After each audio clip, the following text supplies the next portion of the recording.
Along the dreadful causeway the gods, armored with love and faith and sacred joy, a traveller to the Eternal's house, once let unwounded pass a mortal life. That is the blessing Ashwapati is beseeching Narad. He is asking Narad, you please bless her. Along the dreadful causeway of the gods, yes, this is what happens. Armored with love and faith. That is what Savitri has. She is carrying the weapons of love and faith and of course joy. It is with this joy, with this love, faith and joy, let Savitri pass the fire test. She is going to pass the fire test, Agni Pariksha, by what? By love and faith and joy. She is going to meet fire. She has to pass that. And it is that fire test of love and faith and sacred joy which will keep her kindled alive here. And then of course, a traveller to the Eternal's house, that is what Savitri is. Savitri, she has come here for that purpose, to go to the house of the Eternal. Once let unwounded pass a mortal life. That is the solicitation, that is the plea of Ashwapati to Narad. Now, we don't know whether it is in the hands of Narad to allow that thing to happen. Whether Narad is capable of making her pass unwounded in mortal life. But obviously Ashwapati, he is a heavenly sage who has come here with the spiritual knowledge, spiritual power and all that thing. He is seeking his blessings for his child as the best possible person here. How does she say? So, he is, obviously, he is an elderly person, a sage, heavenly sage who has come here and all that thing, specifically for this occasion, and therefore he will pray, let her life be happy life, and that kind of a thing. That is a sort of a natural prayer. Although all these things are described, let there be happy life. Once let unwounded pass a mortal life. Now, Ashwapati is very cautious of the mortal birth of Savitri. Savitri has taken a mortal birth. The divine Savitri has taken the human birth. Mortal life. She has accepted that thing for a certain purpose. And his hope is that this mortal life will undergo this fire test with love and faith and joy and pass unwounded to life years. That is the hope he is carrying with him. Once let unwounded. Now, poetically, emphatically, rhetorically, this once is important. You see, this once is important, you see. Let it happen at least once. All along through the entire history of the world, in the entire chronology of the creation, this had never happened. Right from the beginning of this creation, it never happened. But now let it happen at least once. She has come as a very special purpose, soul, special person here. Let her pass unwounded mortal life. But of course, she has to pass the ordeal. She has to meet it. In other words, Ashwapati knows that Savitri has to meet the mortal fate, the fate of the mortal. She has to meet death. But let there be in her a yogic power, the yogic strength to meet that event. In other words, when he says, let once unwounded pass a mortal life. When he says that, it means that it is Narad who can give the strength to her. It will happen. You say yes, it will happen. That is the expectation, that is the hope, that is the divine word which is bringing here. Or at least because of that, Savitri will prepare herself for that particular purpose, and her life will pass unwounded. This whole idea behind it. Now, mortal life, we have already seen earlier in the very first sentence of the third canto, 5.1. A worse desire compelled her mortal birth. A worse desire compelled her mortal birth. The divine Savitri was compelled to take this mortal birth. Ashwapati is aware of it, and therefore he says she has taken the mortal life, but let now, with that strength which will come from heaven, let her pass unwounded. Let her conquer death. That is the implication of it. Well, the storyteller is not going to tell immediately what is going to happen. And therefore, but Narad answered not. Yes, this is your wish. But Narad is not answering immediately. For, of course, obvious reasons. He knows the answer. He has every answer ready also with him. But he has to prepare psychologically the person who is going to receive that knowledge. He has to prepare psychologically, not Ashwapati, but Savitri herself. Savitri is the dream world. She has to prepare also Savitri's mother. And therefore he answers not. Psychologically he wants them to be ready here. And what a beautiful way of developing the story, keeping the whole thing taut. The tension is very tight, you see, throughout, you see. Silent he sat, knowing that words are vain and fate is Lord. Nothing can change. It will happen, it has to happen. It is decreed, later on you see, it is decreed that Satyavan must die. Fate is Lord. There you are. He looked into unseen. Now this is again, you see, very rhetorical but very powerful also. Unseen with seeing eyes. Unseen for whom? Not for Narad. That unseen is not for Narad. Unseen is for us, for the human. With seeing eyes. Narad's are seeing eyes. Narad's drishti, sight, drishti, that is the sight, is sight of all the three divisions of time. He has got three kala drishti. He knows everything. What happened, what will happen, what is happening. He knows everything already. So he's seeing with three eyes, with the seeing eyes, the unseen, the future. You see. And then innocently, he says, then dallying with the mortal's ignorance, like one who knows not, he's pretending. He's pretending. One knows not. Questioning. He cried, on what high mission went her hastening wheels. That is the way the story is being developed. You see how neatly, coherently, how closely the moments are taking place. On what high mission went her hastening wheels. Narad is in the palace. I don't know where he has seen the hastening wheels. You see, he is sitting in the palace and Savitri has walked to the palace.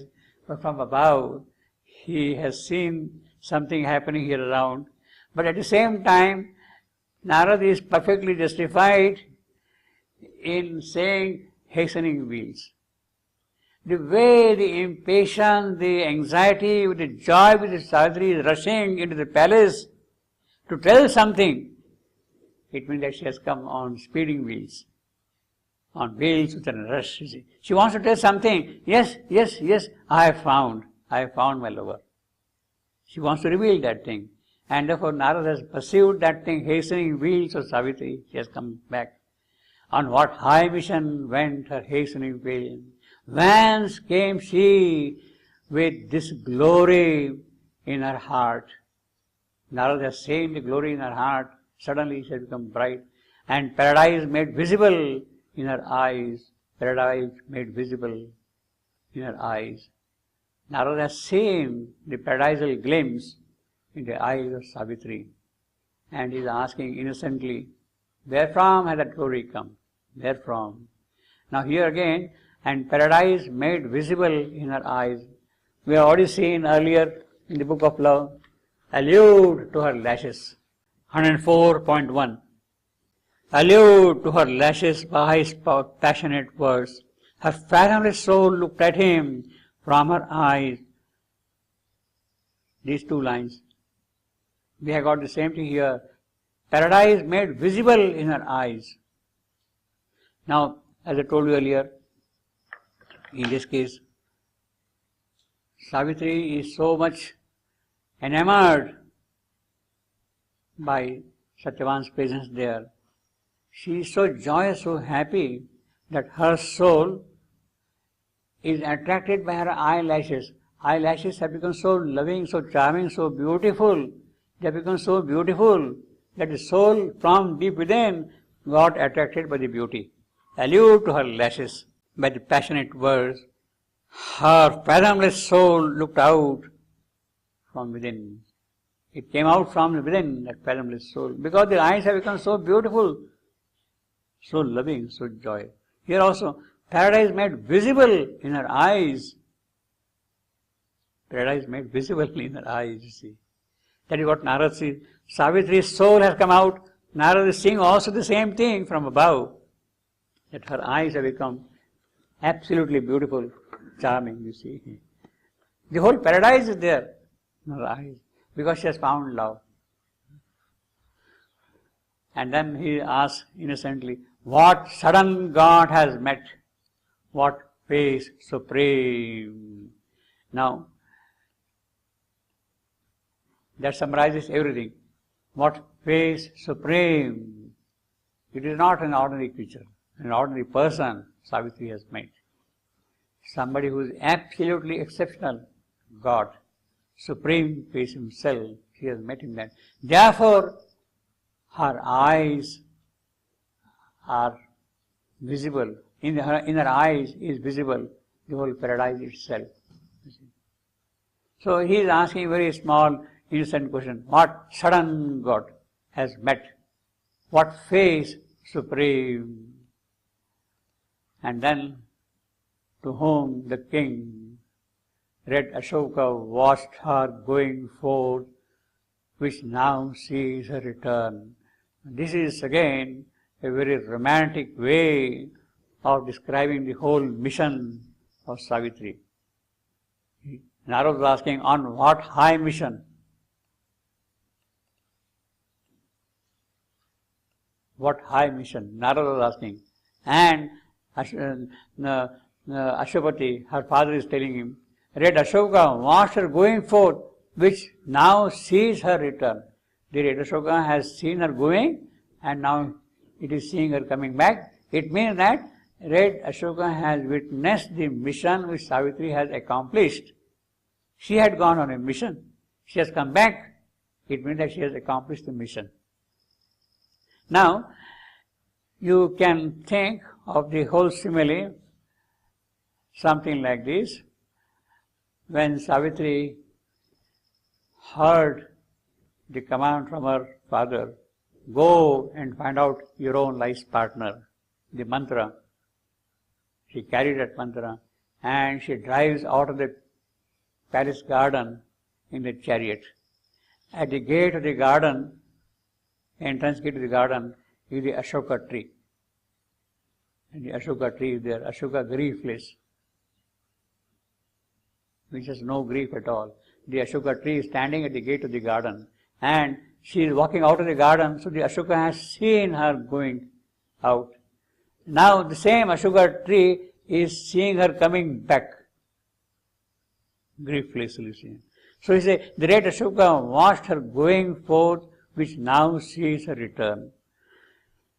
This Saraka indica, that is the Ashoka tree, see, it has red flowers. And I don't know whether Aruvil has any Ashoka trees. Must be having. But actually now, there is, at the entrance of the ashram main building, yeah. At the entrance of the ashram, on the left side, they have put a small sapling of the Ashoka tree. It was there earlier, but that now they have put another sapling. It has grown this tall. On the left side of the ashram main entrance, you see. Ashoka tree, you see. And it flowers sometimes, generally in the month of, in the summer month, Ashoka, a red flower. So, red Ashoka saw her going, red Ashoka is seeing her coming back. From summer to summer, Savitri has been travelling. It means that, you see. Almost for 1 year. No, I didn't understand this because in the French book, he put note page, and he said, Ashoka, it's the tree without Grief. sadness, grief, and it gives flower once a year, Yeah. only in summer. In summer. So, yeah, but I understood during the flourish, I mean 1 month, she don't and she don't. No, it is from here. She spends 1 year. Yeah, she has been travelling for 1 year, from place to place. So that is a very clear indication that she has been travelling for 1 year. She spent 1 year to... Yeah, she has been going, we have a long description from place to place, from kingdom to kingdom, from land to land, from plains like that. She has been moving all along. From one year she has been riding, you see, from place to place. The red Ashoka watched her going, and now the red Ashoka is seeing her coming back. You see? She has been travelling for 1 year. See, very clearly, see, that is the poetic way of saying that, look, her journey was going on for 1 year, you see. She was spending time in the palaces, in the forest hermitages, in the temples, in the cities, everywhere, and giving a lot of charities and moving like that all along, you see. The fate van moved from place to place. The Hamlet saw the fate van pass, you see, like that. Yeah. Now, red Ashoka has, well, Ashoka is also the tree which is very well known in the Ramayana. When Sita was abducted and she stayed in Lanka by Ravana, in the forest Lanka, she was kept in Ashoka Vana, the forest of Ashokas. She was all the while sitting, she was kept in the forest of Ashoka trees.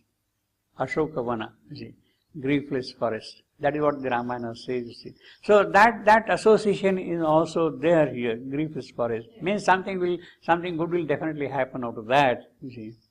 I mean, red Ashoka watched her, but there is something, so there are 3 associations. This is the third and very romantic, very beautiful, very sweet, is red Ashoka is the tree which is loved by the lovers. By the lovers, the forest. In Kalidasa's description of romantic poetry, he described the seasons and the trees and all that kind of a thing. And he says at one place that when a maiden sprays wine from her mouth on the tree, it starts flowering. She takes wine like that, throws it to the tree, and then it starts flowering. That is symbolic way of saying the joy of love spreading out, you see. She drinks wine and then sprays with the mouth on the tree, and then the tree starts flowering red, you see. So that is the, I would say that is perhaps the more pertinent association in this phrase, red Ashoka, because it is love. Savitri has discovered love. She has sprinkled wine on the tree and it has now started flowering up. She has found love. It has started flowering up, you see. So Ashwapati is very, very, very romantic person, very clever man of indicating what is happening and all that thing. He has told that 1 year she has been traveling in terms of the pursuit of her lover. indirectly in one sentence he has told everything to Narad. On what high mission? Yes, he has told already in this sentence. The red Ashoka master going forth, which now sees a return. He did not describe anything more.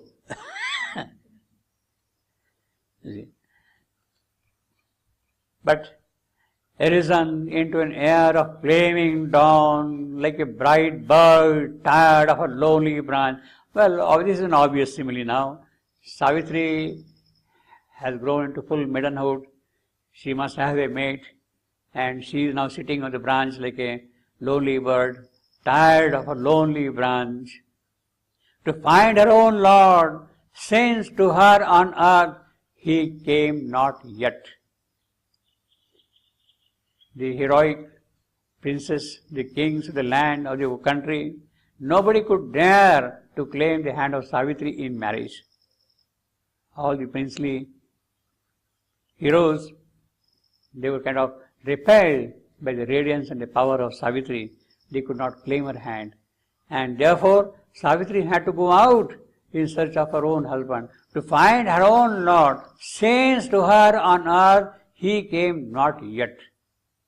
This sweetness wandered forth, cleaving her way with the weight of her rapid wings, because she's talking to the lonely bird.